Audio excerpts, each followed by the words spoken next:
Hey, what's up? Jer-dog here, jer-dogcomedy.com, thebarcomic.com, the Bar Comic on Facebook, the Bar Comic on YouTube. What else? That's it. Instagram. Whew. I think it's just Mighty Jer-dog on Twitter. Anyway, wherever the fuck. Subscribe here if you like these videos. Hit the subscribe button. I talk about life, love, the pursuit of happiness. I just try to give an insider's look at what it's really like to be a traveling road comic. You know, different fucking random thoughts that come into my head, record them into my video phone, and maybe I can make this into material. Maybe some people out there that are coming up in comedy or just interested in what this shit's really like, you can either get some entertainment, some education, some edutainment out of it. I gotta watch what I'm doing here. I'm on the road. I always do this shit when I'm driving.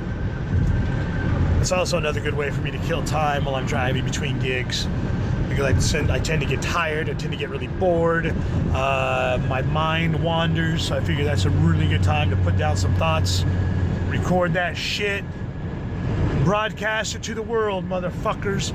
We got broadcasting stations in our hands. This phone in my hand right now is a broadcasting station. It's the cameraman, it's the fucking radio tower, it's everything all in one, broadcasting it out into outer space, going to you, to your phone, which is now your television in your fucking hand. So hey, how awesome is that? Good to be here talking to you. Last night I was in Woodstock, Illinois. Last night and this morning, actually. Woodstock, Illinois, doing a show, the He Said, She Said comedy show at DC Cobb's, which is a cool little venue. A lot of fun, just, you know, it's perfect atmosphere for the type of show that I like to do. No holds barred, rated R comedy. But what was really cool about it was this morning when I went on my usual morning walk, I got to stroll through the town of Woodstock, which was one of the filming locations for the movie Groundhog Day, which is one of my favorite movies of all time. Number one, it's hilarious. Number two, it's got Bill Murray. Is my favorite actor, not one of my favorite actors, definitely my favorite actor of all time. I don't think I've seen anything that he's been in that I didn't like. And number three, there's so many lessons to be learned from Groundhog's Day, so many lessons. It's really cool. Anytime I watch it, I laugh my ass off, and then I take away just a little bit of wisdom, just a little nugget of perspective. Helps me keep my shit together. Just a little reminder. You know, for example, as a comedian, you repeat a lot of the material that you do over and over and over again. A lot of the same jokes get said repetitively, night after night after night, while you're trying to hone and polish and develop your act to make it as best as it possibly can be.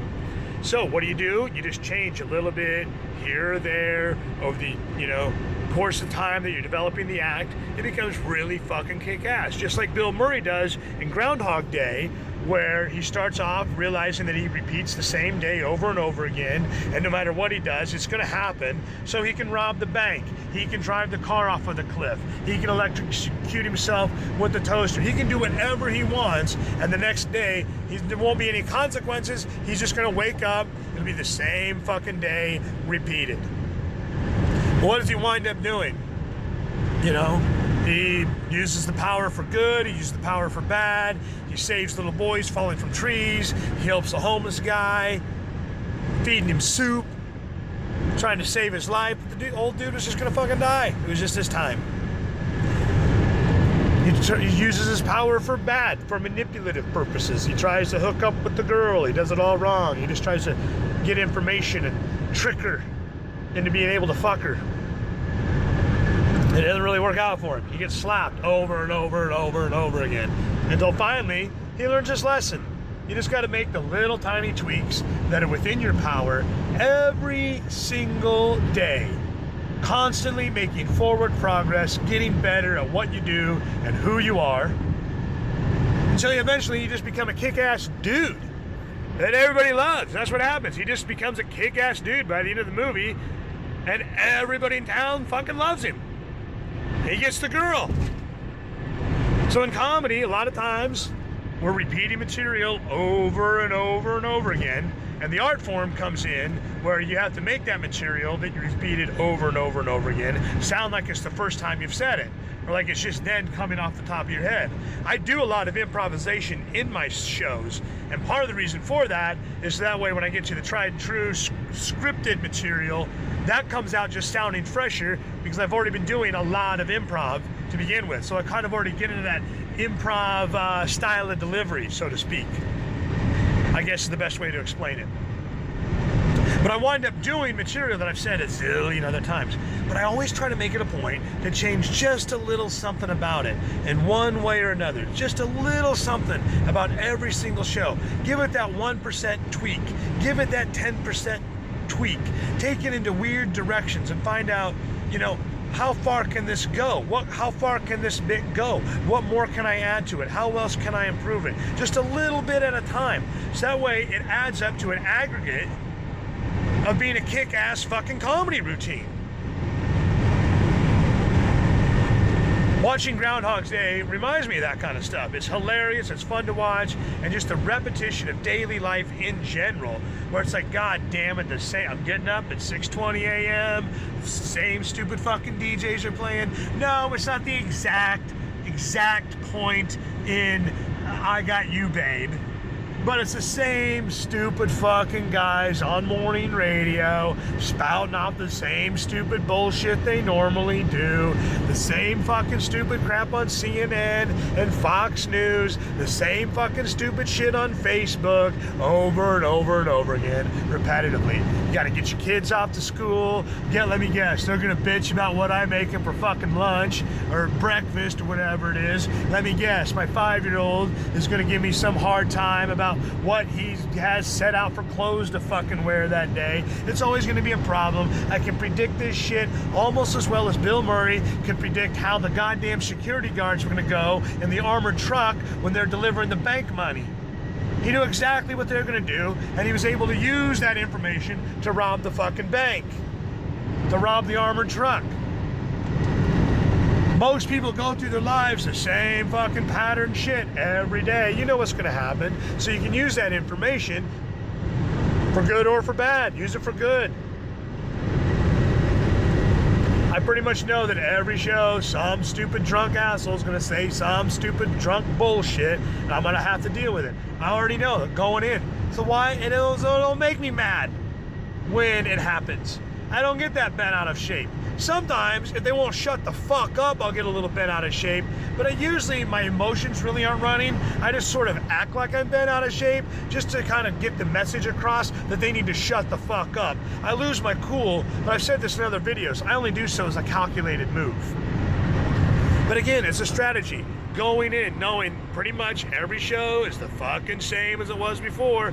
What are the differences that I can bring in a positive way that are going to help me improve over time to become a kick-ass comedian in my daily life? What are the little 1% tiny tweaks you can make every single day that after 3 months your life is 100% better? That's the kind of shit that you can learn from watching a movie like Groundhog Day.